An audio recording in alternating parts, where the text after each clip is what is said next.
ഇതാണ് ചാർപ്പ വെള്ളച്ചാട്ടം. ചാലക്കുടി ടു വാലപ്പാറ വനാന്തര വഴിയാണ്. കണ്ടോ, വനത്തിക്കൂടെയാണ് മുഴുവനും വഴി. ഇത് ചാർപ്പ വെള്ളച്ചാട്ടം. മഴക്കാലത്താണ് ഇത് ശരിക്കും കാണോ. മഴ പെയ്ത് കഴിഞ്ഞിട്ടുണ്ടെങ്കിൽ ഇത് ചാടി മറയും. ഇവിടെ നിന്ന് കഴിഞ്ഞാൽ ഈ പാലം കണ്ട, ഇവിടെ നിന്നാൽ മതി. അവിടെ നിന്ന് ആകെ കുളിച്ചു പോവാം. അപ്പം ഞാൻ എൻ്റെ ചുവന്ന താറാണ് ഈ പോകുന്നത്. കണ്ടോ, മഹേന്ദ്രയുടെ താറ്. ഇപ്പോൾ നമ്മൾ ഇപ്പോൾ ഒരു കുറച്ച് ഇടം ഓടി കഴിഞ്ഞിട്ടുണ്ടെങ്കിൽ വാഴച്ചാൽ വെള്ളച്ചാട്ടം എത്തി. അവിടേക്ക് ഒരു 10 പ്രാവശ്യം 15 പ്രാവശ്യം പോയതുണ്ട്. അതുകൊണ്ട് ഞങ്ങൾ ഇറങ്ങണില്ല, നേരെ നമ്മുടെ വനാന്തരത്തിൽ കൂടെ പോകണം. വനപാത, കാനന പാതയിലൂടെ അങ്ങോട്ട് പോകാൻ പോകണം. നല്ല അടിപൊളി റൂട്ടാണിത്. കേരളത്തിലെ ഏറ്റവും കാട് തിങ്ങി നിറഞ്ഞ് നിൽക്കുന്ന സ്ഥലമാണിത്. അപ്പോൾ ഞങ്ങൾ ഇതിലെ പോകണമെങ്കിൽ പാസ് എടുക്കണം. പാസ് എടുത്ത് ഗേറ്റൊക്കെ തുറന്നു തന്നു, കണ്ടില്ലേ. ഇനിയാണ് കാണേണ്ടത് കാഴ്ചകൾ. നമ്മൾ ആർക്കും ഉപദ്രവം ഇല്ലാണ്ട് പോകണം. ഒരു 3 മണിക്കൂറാണ് സമയം തരിക. അപ്പോൾ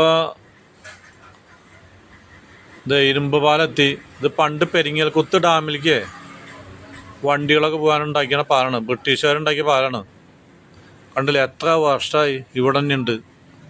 ഇപ്പോൾ പുഴയിലൊന്നും വെള്ളമില്ല, കണ്ടോ, ഒരു തുള്ളി വെള്ളം പോലും ഒഴുകി വരണില്ല. ഈ വനത്തിൽ പെയ്ത മഴ മുഴുവനും ആ വേരുകളിലും അതിലൊക്കെ തങ്ങി നിന്ന് സ്പോഞ്ച് പോലെയാണ് അതിൽ പിടിച്ച് നിൽക്കണം. ഇനി ഒരു മാസമെങ്കിലും മഴ നിർത്താതെ മഴ പെയ്താലാണ് വെള്ളങ്ങൾ പുറത്തേക്ക് വരുള്ളൂ, അരുവികൾ ഒഴുകി തുടങ്ങുള്ളൂ. നമ്മുടെ നാട്ടിലൊക്കെ എല്ലായിടത്തും എറണാകുളം മുങ്ങി, തിരുവനന്തപുരം മുങ്ങി, തൃശ്ശൂർ മുങ്ങി, എല്ലായിടത്തും മുങ്ങി. എന്താ കാരണം? ആ വയലുകൾ മുഴുവൻ നികത്തിയിട്ട് പണക്കാരൻ മുഴുവൻ വീടും വെച്ച് ഫ്ലാറ്റും പണിതു. ഇപ്പം അവിടെയൊക്കെ മുങ്ങി എന്ന് പറഞ്ഞിട്ട് കരയാണ്. കണ്ടില്ലേ, ഈ വനാന്തരത്തിലുള്ള കാനന പാത, ഇതിൻ്റെ ഭംഗി കണ്ടോ. ഇത് ആസ്വദിക്കാൻ ഞങ്ങൾ വർഷത്തിൽ 3 പ്രാവശ്യം അല്ലെങ്കിൽ 4 പ്രാവശ്യം വരും. ഇന്ന് കാട് ഉള്ളത് ഈ വനത്തിലുള്ളൂ. കേരളത്തിൽ മുഴുവൻ ഞാൻ യാത്ര ചെയ്തിട്ടുണ്ട്. അട്ടപ്പാടി, സൈലന്റ് വാലി, പിന്നെ തിരുവനന്തപുരത്ത് മറ്റേ പൊന്മുടി,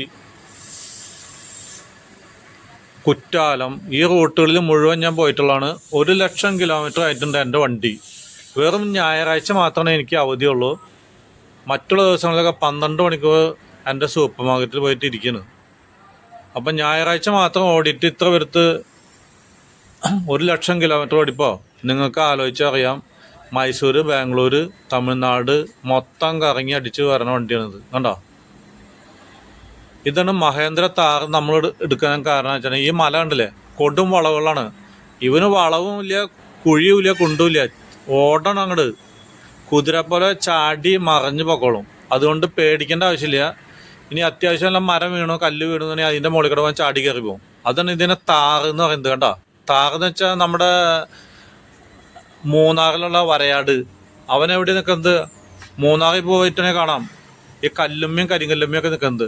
അപ്പം ഞങ്ങളിവിടെ നിർത്തി. ഇതാണ് നമ്മുടെ ഷോളയാർ ഡാമിൽ എന്ന് പറഞ്ഞ പെൻസ്ട്രോക്ക് പൈപ്പുകൾ. ഇവിടെ താഴെയാണ്, അടിയിലേക്ക് നോക്കേണ്ടി വരും.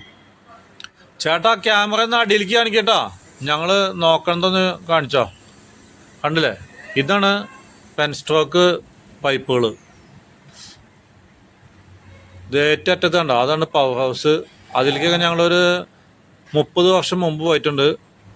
അപ്പോൾ എൻ്റെ അളിയൻ ഒരു വെറ്റിനറി ഡോക്ടറാണ്, മാത്യൂസ് മഞ്ഞളി. അപ്പോൾ ആൾക്ക് ഇത്തിരി ഹോൾഡറൊക്കെ ഉള്ള കാരണം ഞങ്ങളൊക്കെ അതിൻ്റെ ഉള്ളിലേക്ക് ഉണ്ടായിരുന്നു പണ്ട്. എത്ര വർഷം മുന്നേ? ഒരു 30 വർഷമായിട്ടുണ്ടാവും.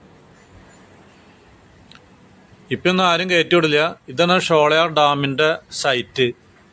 ഇവിടെ നിന്ന് കഴിഞ്ഞിട്ടുണ്ടെങ്കിൽ വേനൽക്കാലത്താണെന്നുണ്ടെങ്കിൽ സ്ഥിരം കാട്ടാനകളുടെ കൂട്ടാണ് അവിടെ, കാട്ടുപോത്ത്. അപ്പം എൻ്റെ ഭാര്യ നടക്കാൻ പോയേക്കണം, അവളിതേ പറഞ്ഞിട്ട്. കണ്ടില്ലേ, ഇവിടെ ഒന്നും ഒരു തുള്ളി വെള്ളമില്ല. ജൂൺ 2-ാം തീയതി ആണെന്നുണ്ട് ഞങ്ങൾ പോയിട്ട്. കണ്ടോ, നമ്മുടെ നാടൊക്കെ മുങ്ങി, ഇവിടെ എവിടെ വെള്ളം. അപ്പോൾ ഇവിടെയൊക്കെ കണ്ട് ഞങ്ങൾ ആസ്വദിച്ച് പോകണം. നിങ്ങളൊക്കെ ഈ റൂട്ടിൽ കൂടെ ഒന്ന് സഞ്ചരിച്ചോ, അടിപൊളി റൂട്ടാണിത്.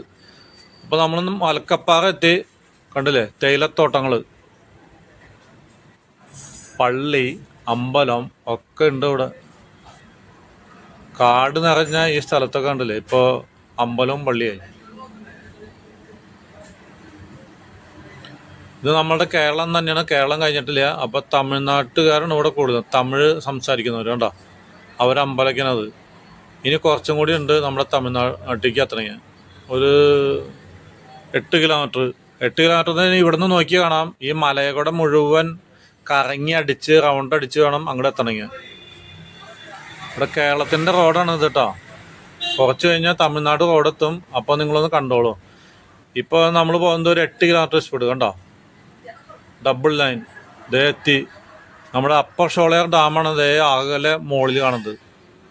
കണ്ടില്ലേ, തമിഴ്നാട്ടിലത്തെ വഴി നോക്കിയേ. ഇതാണ് തമിഴനും മലയാളിയും തമ്മിലുള്ള വ്യത്യാസം. കണ്ടില്ലേ, ഇവിടുത്തൊക്കെ വഴി കണ്ട. മഴ തൂളി തുടങ്ങി. അപ്പോൾ ഞങ്ങൾ വൈപ്പാക്കിയിട്ട് ഓടിക്കുകയാണ്. അപ്പോൾ ഇതിൻ്റെ സ്ലോവിലാണ് പോകുന്നത്, കാരണം മലയാണ്. ഇതെല്ലാം ഞങ്ങളൊരു 10-15 പ്രാവശ്യങ്ങൾ വന്നിട്ടുണ്ട്. അപ്പോൾ എൻ്റെ ഭാര്യ സബിതയുണ്ട്, അവൾക്ക് ഇഷ്ടപ്പെട്ട റോഡാണിത്. അപ്പോൾ ചേട്ടാ പോവല്ലേന്ന് പറഞ്ഞാൽ പോവാണ്. ഉണ്ട് അവിടെ പൈസ നോക്കിയിട്ട് വീട്ടിൽ ഒത്തിരിക്കല്ല. പെട്രോൾ അടിക്കാൻ ഒരു 3000 രൂപയ്ക്ക് പെട്രോൾ അടിച്ചിട്ടുണ്ടെങ്കിലേ നമുക്ക് അവിടെയൊക്കെ കറങ്ങി അടിച്ച് കൊണ്ടുവരാം. ഉണ്ടോ, ഇതാണ് അപ്പർ ഷോളയാർ ഡാം. അതെ, വെള്ളമൊന്നുമില്ല. നമ്മുടെ ഷോളയാർ ഡാമിൻ്റെ മുകളിലാണ് ഇത്. കണ്ടോ, എത്ര ഉയരമുണ്ടെന്നൊന്ന് ചിന്തിച്ചു നോക്കിക്കോ. കൊടും തണുപ്പാണ്. അപ്പം നമുക്കിവിടെ എല്ലായിടത്തും ചായ കുടിച്ചിട്ട് വേണം പോകണമെങ്കിൽ. ഇനി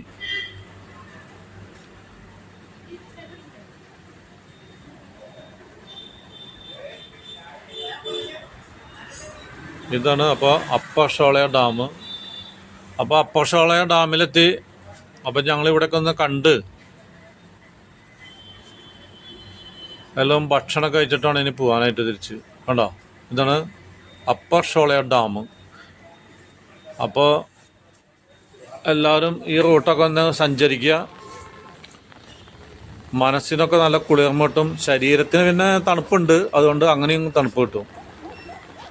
ഉണ്ട്, ഇതാണ് ഡാം സൈറ്റ്. ഇവിടെയൊക്കെ മഞ്ഞ് വീണുകൊണ്ടിരിക്കണം. കണ്ടില്ലേ, മൂടൽമഞ്ഞാണ് ആ കാണുന്ന. അതൊക്കെ മഞ്ഞ് വീണുകൊണ്ടിരിക്കുന്ന നല്ല തണുപ്പുള്ള സ്ഥലം. മഴ പെയ്താലാണ് ഇനി പ്രശ്നമുള്ളൂ. അല്ലെങ്കിൽ സുഖമായിട്ട് ഇവിടെയൊക്കെ ഒന്ന് കറങ്ങി അടിച്ച് നടന്ന് മടങ്ങണം. ഇന്നിപ്പോൾ ഞങ്ങൾ വാൽപ്പാറയ്ക്ക് പോണില്ല.